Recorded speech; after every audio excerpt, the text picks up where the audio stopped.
Each round of GeoGuessr can go one of three ways. You either get pretty close and you feel like a genius. Whoa! Yes! 2, you plonk in a completely different country with a completely different culture on the wrong side of the world. Could it be Thailand? Kenya? Wow. Or option number 3, my least favourite and my personal nemesis. You thought that it could have been one of 2 places, and when you commit to one of those places, it is of course the other place that was the correct answer. That, in a nutshell, is GeoGuessr. If you're new to the channel, my name is Joey, and I make videos about the interesting places that I find when I play GeoGuessr. So let's watch a round that I played earlier, and then afterwards, once I've done an obnoxious amount of Googling, I'm going to show you everything that I learned, all the clues that I inevitably missed, and all the weird, mad, interesting rabbit hole stuff that I find along the way. So first, let's watch a round that I played earlier. Ooh, now this is flat. Where is the sun? Where are you? Sun is in the northwest. Oh, don't feel good about this at all, because at the moment I'm kind of feeling Australia, South Africa. Can we move around a bit? This will help me. Is that a bus stop? Wait, what's this arrow doing on the floor? I think we're driving on the left. I think we are in Australia. Or South Africa. Oh, I'm struggling to feel confident. Oh, we do have a sign though. Please. No, not that way, this way. Willowmore, 90, N9. I do not feel good about this at all. And it was South Africa. 3 points, 11,211 kilometers away. Okay.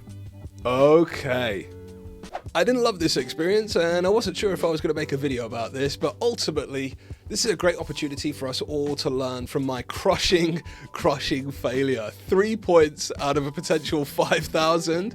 That is 0.06% correct. That's not even an F, that's a Z. So let's figure out how this wasn't Australia, how this definitely wasn't New Zealand, and how we were very, very definitely in South Africa. First, with the clues that we had available, the quickest and simplest way to tell if we were in South Africa or Australia were the road markings. Now, our road featured a yellow outer line and a central white line, whereas in Australia, the road markings are almost always exclusively white, although asterisk, in some alpine regions of Australia, such as Mount Kosciuszko, or Mount Hotham, road markings can also be yellow instead, as snow would interfere with the traditional white road markings. So yeah, little asterisks. Now, how I'm going to try and remember the difference in road markings between South Africa and Australia is the South African flag has yellow and white lines, whereas the Australia flag only has white lines. Now, we also saw these red and white directional signs, and if we're in Australia or New Zealand, these chevrons would either be black and white or yellow and black. And I'm going to remember this as the Australian and New Zealand national rugby teams playing a match against each other, and they're both playing in a chevron formation.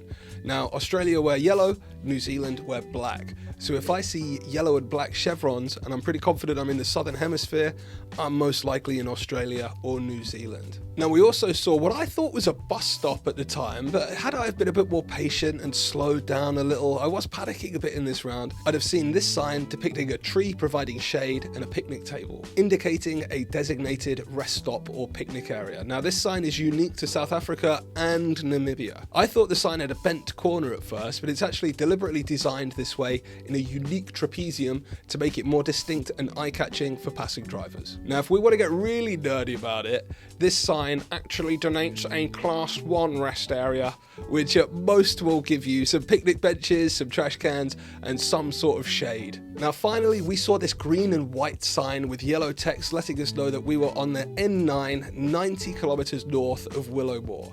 Now, the colours of this road sign are also the same in New Zealand and Australia, but what is unique to South Africa is the letter used before the road number. Roads in South Africa will either begin with an N or an R, which are exclusive to South Africa. Now, major roads in Australia will either start with an M, an A, a B, or a C.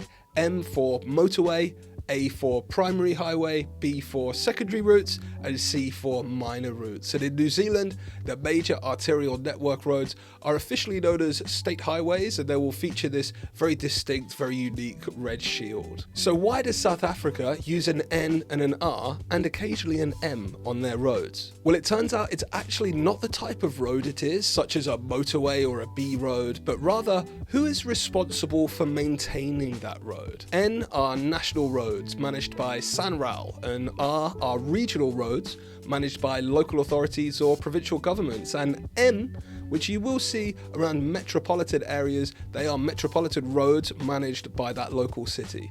And all of this is going to sound really sarcastic, but I find all of this stuff fascinating. I genuinely love learning this sort of thing. Now, whilst researching all of this, I also discovered something else, something that I had completely missed, something quite weird in this location, a pattern that I couldn't initially explain.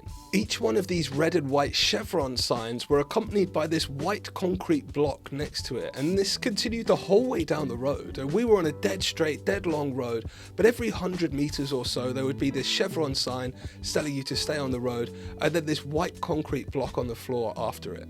Now, looking a little bit closer, I noticed that the ground around these structures looked a little bit different, almost as if the vegetation kept getting washed away. And then it clicked. These weren't random concrete blocks at all. These were designed to let sudden floodwater pass underneath the road instead of pooling on top. And these poles are there to make sure that people stay on the road and to protect the flood protector, as if you were to drift off the road and your tire chunks into that block, which is essentially a spontaneous curb. You've got a flat tire and you are in the middle of nowhere. In ancient times, this place was called the Land of Thirst, and yeah, you don't want to be stranded out here. Now, we saw this sign to Willamore, but that was 90 kilometers to the south of our location. The closest place to where we actually were Carrow-Vreed Guest House and Camberdoux, a town 23 kilometers to our north. Now, the Carrow-Vreed Guest House looks like a nice enough place to stay, but I know that I will immediately get along with whoever runs this place, because as soon as I saw this sign, I knew that they were my kind of people. They managed to spell accommodation wrong in both English and Afrikaans, and rather than replacing the sign, they've simply added on a couple of sticker letters and a couple of arrows. They are my kind of people. Now, one reviewer described it as offering a real Karoo experience, and that immediately raised a problem. I had absolutely no idea what a Karoo was, let alone a Carrow-Vreed, and well, this channel is me Googling stuff and finding out stuff that I didn't know. So I've learned that a Karoo is a semi-undefined desert-like space within South Africa, and that a Vreed, translated from Afrikaans, means peace. So this is the Desert Peace Hotel. Now, the Karoo has an undefined boundary of approximately 400,000 square kilometers, which is about the same size as having an area the size of Paraguay or Zimbabwe as undefined. What is defined, though, is that there are two Karoos, the Great Karoo and the Little Karoo, and they are divided by the Swartberg mountain range. Now, the Great Karoo is known for its arid plateau with low rainfall, dry air, cloudless skies, and huge swings between hot and cold temperatures. And to its south, the Little Karoo is far greener and much more mountainous, known for its agriculture, vineyards, and ostrich farming.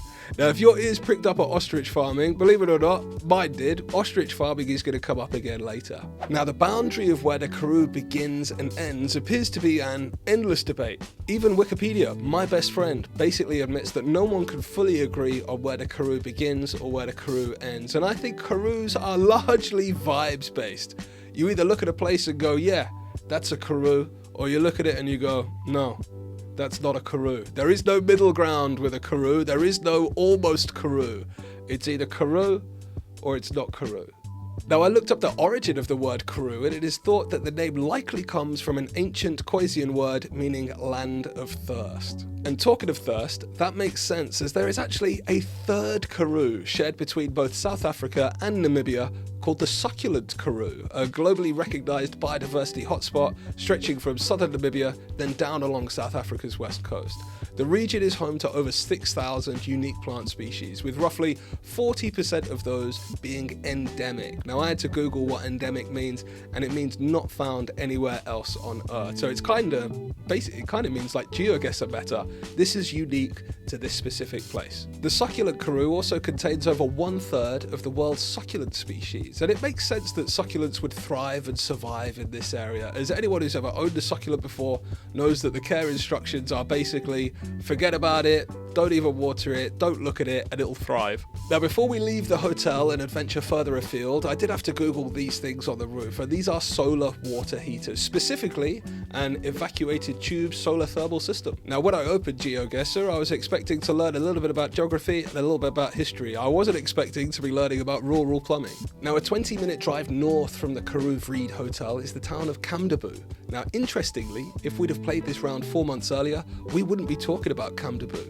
as in February 2026, the town elected to change its name from Aberdeen to Kamdaboo. Kamdaboo coming from the indigenous Khoisan word meaning green hollow or green valley. With a community established in 1856 and now with a population of just over 7,000, Kamdaboo is a declared architectural conservational town with many well-preserved examples of Victorian and Cape Gothic architecture. And I have picked out the 3 most fascinating local buildings to share with you all now. First, we have Claremont House, now known as Pagel Guest House. Now, Claremont House was built in 1897 by R.C. Logie Jr., who was, and I quote, an ostrich feather baron. Now, he lived there for quite a while before he sold it to Frank Wilk, who was a circus and zoo owner. Wilk renamed the building to Pagel House in honor of Wilhelm Pagel, who, from my understanding, was Folk's favorite strongman and lion tamer. I promise you all that that is what I read. Now, apparently there are several other ostrich feather baron houses nearby, collectively known as feather palaces. Now, we also have the old post office and magistrates court, built in 1898 from sandstone